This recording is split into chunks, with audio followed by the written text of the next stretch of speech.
పూర్తి వివరాలకు చదవండి రేపటి అక్షర శిల్పం దినపత్రికలో.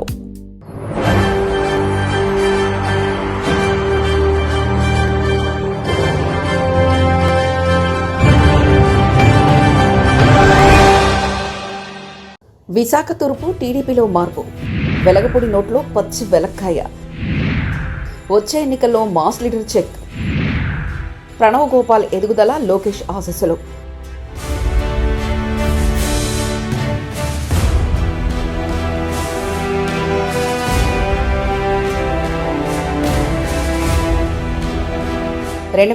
నాటికి భారీ మార్పులు వచ్చే సంకేతాలు. విశాఖ తూర్పు నియోజకవర్గం సిట్టింగ్ ఎమ్మెల్యే వెలగపూడి రామకృష్ణబాబుకు కంచుకోట అనడంలో ఎటువంటి అతిశయోక్తి లేదు. 2009 నుంచి ఇప్పటి వరకు అప్రహిత విజయాలతో వరుసగా 4సారి ఎమ్మెల్యేగా కొనసాగుతున్నారు. ఇప్పటి వరకు మంత్రి పదవి వరించినప్పటికీ ఆయన నియోజకవర్గంలో మాత్రం ఒక మాస్ లీడర్గా ఆధిపత్యాన్ని ప్రదర్శిస్తూ వస్తున్నారు. ఇప్పుడు ఆ ఎమ్మెల్యే వెలగపూడికి గండం పొంచి ఉందా అనే చర్చ మొదలైంది. వాస్తవానికి ఆయన వచ్చే ఎన్నికల్లో ఆయన కుమారుని రంగంలోకి రాజకీయ వారసుడిలా రంగంలోకి దించాలన్న ఆలోచనతో ఉన్నట్లు తెలుస్తుంది. కానీ నియోజకవర్గాల పునర్విభజనలో సమీకరణాలు మారుతున్నట్లు టీడీపీలో చర్చ జరుగుతుంది. తెలుగుదేశం వర్గాలు యువనాయకుడి చేతిలోకి వెళ్తుందన్న ఊహాగానాలు ఊపందుకున్నాయి. ఈ తరుణంలో 2029లో యువనాయకులకే పెద్దపీట వేస్తారనే టాక్ ఉంది. ఈ పరిస్థితులు వెలగపూడి సీటు కిందికి నీళ్లు వచ్చే అవకాశాలున్నట్లు గుసగుసలు వినిపిస్తున్నాయి. సార్వత్రిక ఎన్నికల్లో కూటమి ప్రపంచంతో వెలగపూడి రామకృష్ణబాబు ఘన విజయం సాధించినప్పటికీ సామాజిక సమీకరణాల కారణంగా ఆయనకు మంత్రివర్గంలో చోటు దక్కలేదనే అసంతృప్తి అనుచర వర్గంలో ఉంది. అదే సమయంలో ఆయన తన రాజకీయ వారసుని తదుపరి ఎన్నికల కోసం సిద్ధం చేసుకుంటున్నారనే ప్రచారం కూడా నియోజకవర్గంలో జోరుగా సాగుతుంది. అయితే ఇటీవల ముఖ్యమంత్రి పార్టీ అధినేత నారా చంద్రబాబు నాయుడు నేతృత్వంలో జరిగిన జిల్లా పార్టీ ఎమ్మెల్యేల సమీక్షా సమావేశంలో తూర్పు నియోజకవర్గాన్ని ఉద్దేశించి చేసిన కొన్ని వ్యాఖ్యలు పార్టీ వర్గాల్లో తీవ్ర కలకలం రేపుతున్నాయి. సిట్టింగ్ ఎమ్మెల్యే వెలగపూడికి గతంలో పోలిస్తే ఓపిక తగ్గిందంటూ అధిష్టానం వ్యాఖ్యానించిందనే సమాచారం లేకు కావడం చర్చనీయాంశంగా మారింది. తూర్పు నియోజకవర్గంలో అత్యంత బలంగా ఉన్న బీసీ ఓటర్ల ప్రభావం, ముఖ్యంగా యాదవ సామాజిక వర్గాన్ని కలుపుకొని వెళ్లాలని అధిష్టానం వెలగపూడికి స్పష్టమైన సూచనలు చేసినట్లు రాజకీయ వర్గాలు చెబుతున్నాయి. గాజువాకతో పాటు తూర్పు నియోజకవర్గంలోనూ యాదవ సామాజిక వర్గానికి తగిన ప్రాధాన్యత ఇవ్వాలని ఆ వర్గ నేతలు గట్టిగా డిమాండ్ చేస్తున్నాయి. ఒకవేళ భవిష్యత్తులో సామాజిక సమీకరణాలను గనక అధిష్టానం పరిగణలోకి తీసుకుంటే యాదవర్గం నుంచి కొత్త బలమైన నాయకులు తెలుగుదేశం పార్టీ ముందంజలో తీసుకొచ్చే అవకాశాలు లేకపోలేదు.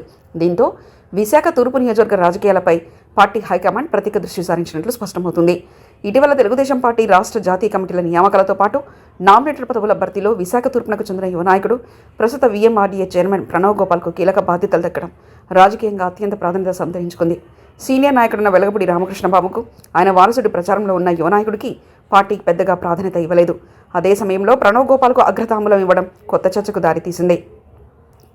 మంత్రి నారా లోకేష్కు అత్యంత సన్నిహిత వర్గానికి చెందిన నాయకుడిగా గుర్తింపు పొందినందువల్లనే ప్రణవ్ గోపాల్కు ప్రతిష్టాత్మకమైన VMRDA చైర్మన్ పదవిని అప్పగించడంతో పాటు పార్టీలోని కీలక స్థానం కల్పించారని విశ్లేషకులు భావిస్తున్నారు. భవిష్యత్తులో 2029 అసెంబ్లీ ఎన్నికల బరిలో ప్రణవ్ గోపాల్ను విశాఖ తూర్పు నుంచి బరిలోకి దించేందుకు అధిష్టానం ఇప్పటి నుంచే వ్యూహాత్మకంగా అడుగులు వేస్తుందనే ప్రచారం ఊపందుకుంది. వాస్తవానికి ప్రణవ్ విశాఖ ఉత్తరంపై ఆశలు పెట్టుకున్నట్లు అతని అనుచరులు చెబుతున్నారు. ఉత్తర నియోజకవర్గంలో టీడీపీకి బలమైన నేత ఎవరూ లేరు. ప్రస్తుతం కూటమి పొత్తులో భాగంగా ఆ నియోజకవర్గం బీజేపీ వశమైంది. వచ్చే ఎన్నికల్లో పొత్తులు, నియోజకవర్గాల పునర్విభజనతో సీట్ల సంఖ్య పెరుగుతుంది. దీంతో ప్రణవ్ గోపాల్కు ఈసారి సీటు పక్కా అన్న చర్చ పార్టీలో నడుస్తుంది. అది ఉత్తరం లేదా తూర్పు అన్నది సస్పెన్స్గా మారిందని తెలుగు తమ్ముళ్ళు చెవులు కొరుకుంటున్నారు. నియోజకవర్గాల పునర్విభజన జరిగి సీట్ల పెంపు ఉంటే తెలుగుదేశం పార్టీలో అంతర్గతంగా భారీ రాజకీయ మార్పులు చోటు చేసుకునే అవకాశం ఉందని రాజకీయ విశ్లేషకులు అంచనా వేస్తున్నారు. సిట్టింగ్ ఎమ్మెల్యేగా నియోజకవర్గంలో వెలగపూడి రామకృష్ణబాబుకు గట్టిపట్టు ప్రభావం కొనసాగుతున్నప్పటికీ భవిష్యత్తు అవసరాలు యువ నాయకత్వాన్ని ప్రోత్సహించాలనే ఉద్దేశంతో పార్టీ అధిష్టానం తీసుకునే నిర్ణయమే అంతిమంగా మారనుంది. తరాల తూర్పు దిశగా సాగుతున్న సంకేతాలు విశాఖ తూర్పులో వెలగపూడి రాజకీయ ప్రస్థానానికి ఎలాంటి బ్రేకులు వేస్తాయో, లేక ఆయనే తన పట్టును ఎలా నిలుపుకుంటారో వేచి చూడాలి. మరిన్ని కథనాల కోసం సబ్స్క్రైబ్ చేసుకోండి మీ అక్షర శిల్పం. పూర్తి వివరాలకు చదవండి రేపటి అక్షర శిల్పం దినపత్రికలో.